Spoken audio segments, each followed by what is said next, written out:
morning, students. This is my second video on entrepreneurship. This is for the BCom semester 4. Now we will discuss for the next chapter. Next chapter is entrepreneurship and creative behavior. It means जब एक entrepreneur कोई business को start करता है तो उसका एक creativity क्या है, क्या वो बिल्कुल पहले जैसा ट्रेडिशनल वे में काम करता है या समथिंग न्यू तरीके से कुछ काम करता है. The basic characteristics of entrepreneur is creativity because entrepreneur always comes with a new creative idea in order to succeed in the market. इसका मतलब है कि एक entrepreneur जब किसी बिजनेस को स्टार्ट करता है तो उसके अंतर्गत ये क्रिएटिविटी होनी चाहिए कि वो मार्केट में अपने आप को एस्टेब्लिश कर सके, मार्केट में सक्सेस वो गेन कर सके. Creativity also differentiate entrepreneur with the traditional businessman. Creativity का मतलब है कि वो हम जो पहले एक ट्रेडिशनल बिजनेसमैन हुआ करता था उससे आप अपने आप को किस तरह से अलग करते हैं. Creativity can be defined as the process of generating new ideas that leads to improve efficiency and also the effectiveness of any business system. Creativity का मतलब है कि इसके द्वारा आप अपने आप को अपना एफिशिएंसी किस तरह से इंप्रूव करते हैं और इफेक्टिवनेस आप में कैसा आ सकता है. Creativity plays an important role when the strategic decisions are taken by entrepreneurs for entire business creation process. पूरा बिजनेस एज अ होल आपको एक डिसीजन लेना पड़ता है पूरे प्रोसेस का. It is also the source of innovation which to more competitive capabilities in the market. Innovation यानी new idea लेकर के आना, इसके बाद उसमें कुछ रिसर्च करना इस एरिया में, जैसे फॉर इम्प्रूवमेंट, अपने आप को इम्प्रूव करना. न्यू प्रोडक्ट डेवलपमेंट, प्रोडक्ट में कुछ नया किस प्रकार से हो सकता है. Process development, production improvement, production को हम किस तरह इंप्रूव करें. Service improvement and development, new marketing strategic development, minimising the waste and cost cutting. ये बहुत ही इंपॉर्टेंट पॉइंट है. मिनिमाइजिंग द वेस्ट, जो वेस्टेज होता है वो कम से कम होना चाहिए. इससे हमारा कॉस्ट कंट्रोल होता है, हमारा कॉस्ट रिड्यूस होता है. वेस्टेज अधिक होगा तो हमारा कॉस्ट ऑफ प्रोडक्शन बढ़ जाएगा. एक एंटरप्रेन्योर्स का बेनिफिट कई जगह पे अपनी सोसाइटी में एक एंटरप्रेन्योर किस तरह से बेनिफिशियर है, कैसे उसका बेनिफिट हमें मिल सकता है. For example, number 1 is economic growth. Most basic aspect to economy by entrepreneur is that they create wealth और revenue for all people who are directly और इनडायरेक्टली एसोसिएटेड विथ. ठीक है, ये पूरे सोसाइटी को इकोनॉमी प्रोवाइड करता है, revenue provide करता है, वेल्थ को इंक्रीज करता है सभी लोगों के लिए, चाहे वो उस एंटरप्रेन्योर्स में डायरेक्टली इन्वॉल्व हो या इनडायरेक्टली इन्वॉल्व हो. अगर वो डायरेक्टली इन्वॉल्व है तो थ्रू एम्प्लॉयमेंट, और इसके अलावा जो दूसरे सर्विसेज उस एंटरप्रेन्योर्स को प्रोवाइड किया जाता है, उस इंटरप्राइजेज को दिया जाता है, वे लोग भी बेनिफिटेड होते हैं. Now number 2 is capital formation. When entrepreneurs start any enterprise, they mobilize the idle saving of the public through industrial securities. जो हमारा idle savings है, बेकार पड़ा हुआ पैसा जो हम अपने पास अपने घरों में रखते हैं, बैंक्स में रखते हैं, उसको एक मोबिलाइज करता है, उसको एक अवसर देता है और एक इंडस्ट्रियल सिक्योरिटी देता है. So investment of public saving in industry results in productive utilization of resources. तो जो हमारे पास रिसोर्सेस हैं उसको एक प्रोडक्टिव यूटिलाइजेशन उसका मिलता है. This leads to increase rate of capital formation. इससे हमारा कैपिटल फॉर्मेशन बढ़ता है. Now number 3, improvement in per capita income. अब अगर बिजनेस बढ़ेगा तो नेशनल इनकम हमारा बढ़ेगा, नेशनल प्रोडक्ट बढ़ेगा. अगर नेशनल इनकम बढ़ा तो पर कैपिटा इनकम भी बढ़ेगा. Entrepreneur converts the resources like land, labour and capital which are added into the national income by locating and exploiting opportunities. So ultimately they help to increase net national product and per capita income of country. उस country का net national product increase करता है और per capita income भी increase करता है. Next is balanced regional development. Regional disparities are removed by both public and private sector entrepreneurs as they set up industry in backward or underdeveloped area. जो factories हैं, enterprises हैं, इसे हम not only developed area बल्कि under developed area, जो backward area है, उस area में भी अगर ये इंडस्ट्री सेटअप होगा तो वहाँ के लोगों का भी विकास होगा और पूरे कंट्री एज ए होल, पूरा कंट्री का हमारा डेवलपमेंट हो सकता है। Next is generation of employment. When there is establishment of any business enterprise, there is generation of employment both directly and indirectly. Employment का जनरेशन दोनों तरीके से होता है। Directly includes those people who work as employee, जो लोग उस factory में, उस इंटरप्राइज में जॉब करते हैं एज ए एम्प्लॉई, वो डायरेक्टली बेनिफिटेड हैं। And indirectly includes those people who are associated with the business enterprise like suppliers, distributors, marketeers, जो उसमें बिजनेस सप्लाई करते हैं या डिस्ट्रीब्यूटर काम करते हैं। इसके अलावा बहुत सारे उस इंटरप्राइजेज के आसपास में बहुत सारे दूसरे बिजनेस भी डेवलप हो जाते हैं, छोटे मोटे दुकान आ जाते हैं, रेस्टोरेंट आ जाते हैं, ये सभी भी उसी इंटरप्राइजेज के ऊपर डिपेंड करते हैं। Next is economic independence. As entrepreneur starts enterprise with new idea, product, technology, process, service, etc., so they are not dependent to foreign companies. अगर everything हमारा अपना होगा, आइडिया हमारा अपना है, प्रोडक्ट हमारा अपना, टेक्नोलॉजी, प्रोसेस, सर्विस, एवरीथिंग अगर हमारा अपना है, कंट्री मेड है, तो हम फॉरेन कंट्री के ऊपर ज्यादा डिपेंड नहीं करेंगे। Next, improvement of standard of living. Whenever new product comes in the market which are developed by cost cutting and improved technology, it is affordable to customer. अगर हम मिनिमम कॉस्ट पर और improve technology पर हम product को market में लाते हैं तो वो हमारा एक कॉम्पिटिटिव प्राइस होगा और जिसको सभी कस्टमर एफोर्ड कर सकते हैं।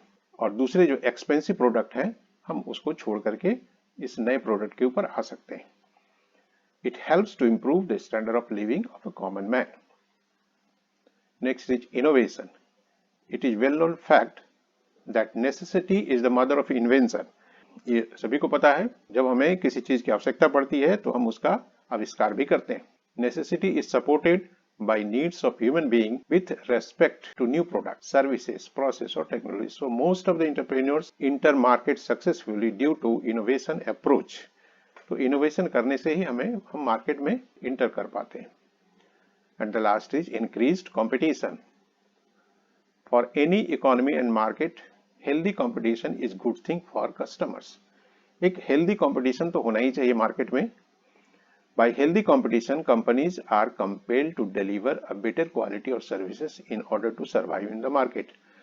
एक healthy competition अगर मार्केट में होगा तो जो entrepreneurs हैं वो better quality product या better quality services प्रोवाइड करते हैं। Now another topic is problems at work for entrepreneurs. Entrepreneurs के वर्क प्लेस पर क्या क्या प्रॉब्लम हो सकते हैं। Any business enterprises comes into existence by tremendous effort, although government provides lots of support, subsidies and other benefits. Government हमें बहुत तरह के सपोर्ट देती है, सब्सिडी भी देती है, अदर बेनिफिट भी देती है, but at the ground level implementation related problem causes many problem. लेकिन इसके बावजूद भी हमें बहुत सारी कठिनाइयां सामने आती है। The different problems faced by entrepreneurs are as follows. Number 1, selection of business. हम किस तरह का बिजनेस को सिलेक्ट करें। There may be very creative and unique idea, but how this idea can be converted into commercial success is a big issue to any entrepreneur. Idea बहुत अच्छा हो सकता है, लेकिन इसको किस रूप से कन्वर्ट करें कमर्शियल सक्सेस में, ये अपने आप में एक बहुत बड़ा इशू है।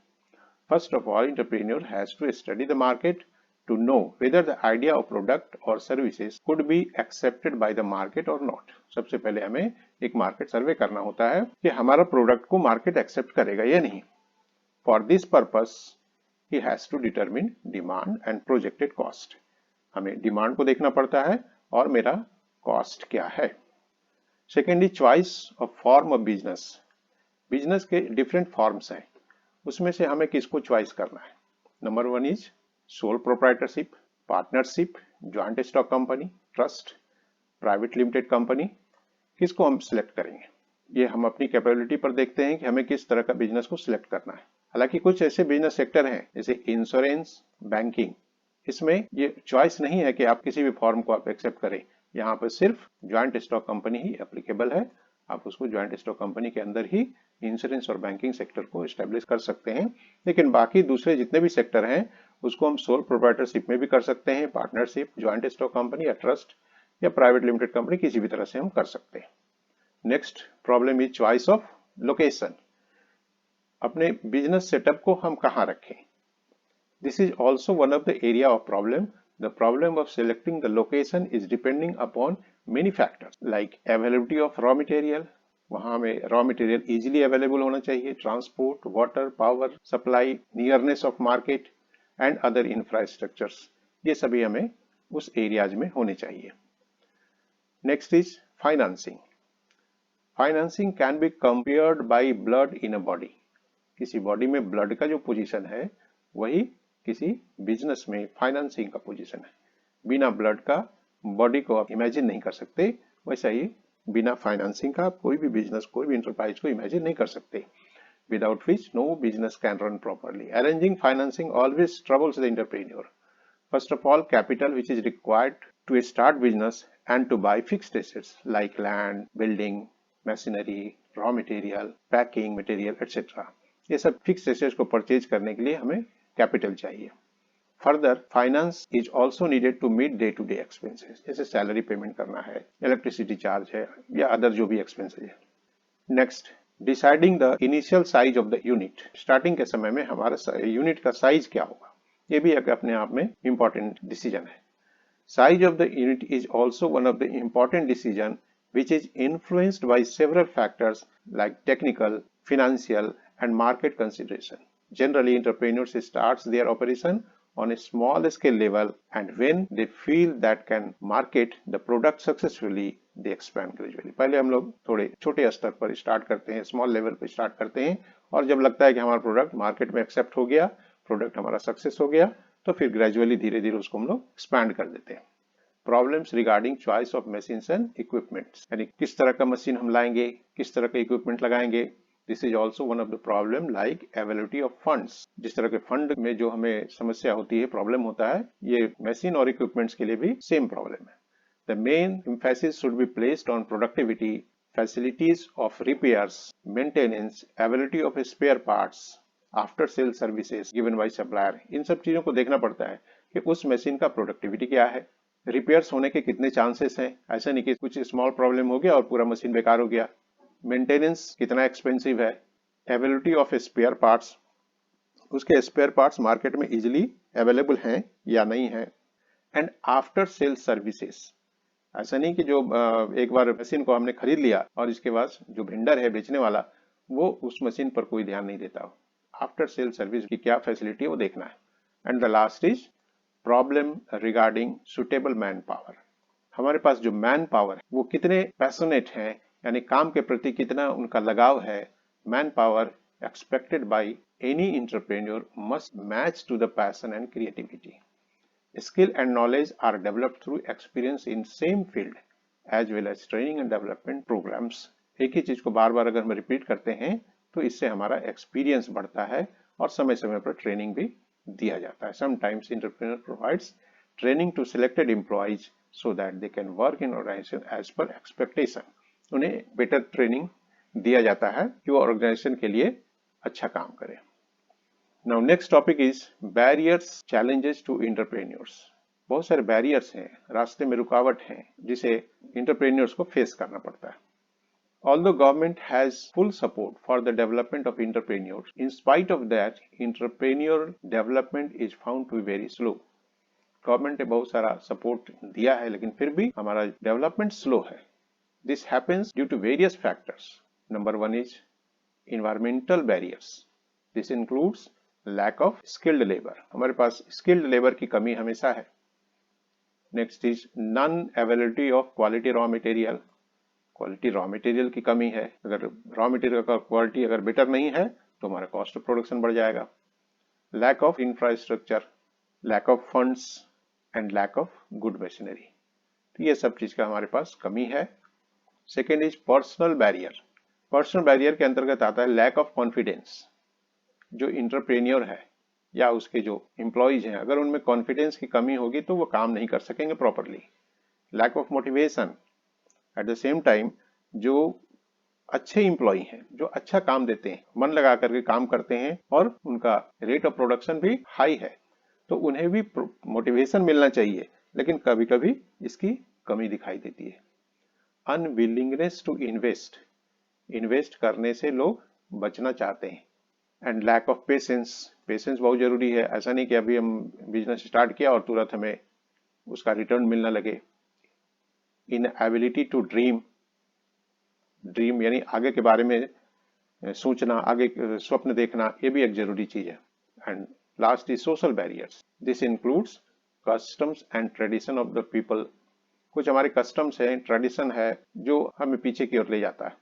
And low status. Now another topic is causes of entrepreneurial failure. एक बिजनेस इंटरप्राइजेस को फेल होने के क्या क्या कारण हो सकते हैं। Some reasons are explained. Number 1, no revenue. Many entrepreneurs are not able to generate revenue to run the business. एक बार बिजनेस अगर हम स्टार्ट कर लेते हैं तो इसके बाद हमें इतना रेवेन्यू तो होना चाहिए कि हमारा बिजनेस आगे चलता रहे और उसके लिए जो हमें एक्सपेंसेस की आवश्यकता है वो हमें मिलता रहे। बट बहुत सारे इंटरप्राइज ऐसे हैं जो इतने रेवेन्यू भी जनरेट नहीं कर पाते। Second is due to limited business opportunity. Sometimes due to wrong market research, even good idea cannot work to generate demand due to availability of other substitute product in the market. Customers are not attracted. उसी type के दूसरे product market में पहले से available हैं तो हम अपने आप को मार्केट में नहीं प्रेजेंट कर पाते हैं और कस्टमर को अट्रैक्ट नहीं कर पाते। Third is no proper written plan और project report. If the ideas are not executed well in written forms as project report, then project feasibility will be doubtful. तो जो भी हम प्रोजेक्ट को लेकर के चलें उसे एक रिटन फॉर्म में और एक सिस्टमेटिक वे में आगे बढ़ें, नहीं तो कितना हम सक्सेस हो पाएंगे कहना मुश्किल है।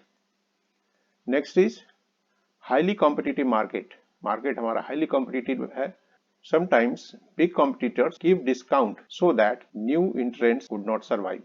बड़े बड़े जो बिजनेसमैन हैं वो हेवी डिस्काउंट देंगे जिससे कि जो न्यू कमर्स हैं वो मार्केट में सरवाइव नहीं कर पाते।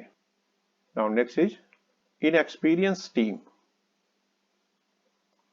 Business unit may be new but there should be experience team members among the employees because they can suggest what to do in the market and how to handle things. जो हमारा team हो, team के जो members हों या employees हों, वे लोग well experienced होने चाहिए। Lack of direction.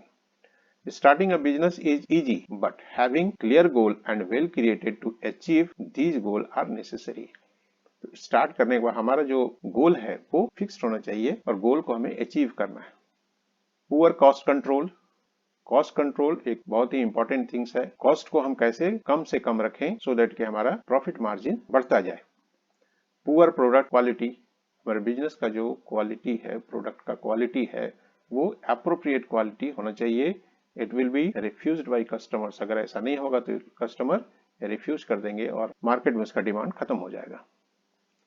Improper budgeting. It means allocation of money for different heads. जो मनी अवेलेबल है हमारे पास उसको डिफरेंट हेड्स में किस तरह खर्च करना है। Sometimes if there is improper budgeting it may lead to failure of business. अगर बजट हम ठीक से नहीं बनाते हैं तो ऐसा हो सकता है कि हम बिजनेस में फेल हो जाएं। And the last is lack of managerial ability. We know that management is an art of getting things done by others. ये मैनेजमेंट का डेफिनेशन है कि हम अपना काम को दूसरे से कैसे ले सकते हैं। So entrepreneur should be good manager also. उसे एक अच्छा मैनेजर भी होना चाहिए so that he can understand the important skills to run the business. Now ये हम लोग बिजनेस क्रिएटिविटी के बारे में पूरा स्टडी किए। इतना अगर हम समझते हैं तो एग्जामिनेशन पॉइंट ऑफ व्यू से सफिशिएंट है। कुछ एक्सपेक्टेड क्वेश्चंस हम दे रहे हैं, इसका आंसर आप लोग इसी नोट्स से भी तैयार किया जा सकता है या अपने तरीके से भी तैयार कर सकते हैं। यूनिवर्सिटी एग्जाम में ये सब क्वेश्चन आ सकते हैं। Number 1 is enumerate the benefits of an entrepreneurship to society. एक एंटरप्रेन्योरशिप का सोसाइटी में क्या बेनिफिट है। What are the problems faced by entrepreneurs at work. Third is explain the barrier to entrepreneurship, and fourth, what are the common causes of entrepreneurial failure. ये 4 question हैं। ये चारों question इसी note से तैयार किए जा सकते हैं। कुछ ऑब्जेक्टिव क्वेश्चन है, एग्जाम में ऑब्जेक्टिव क्वेश्चन भी आता है, इसको भी आप लोग बाय हार्ट कर सकते हैं। सबका आंसर जो पॉसिबल आंसर हो सकता है वो आंसर भी मैंने दिया है, इसको आप लोग देखेंगे। So this is the end of this video. Thank you.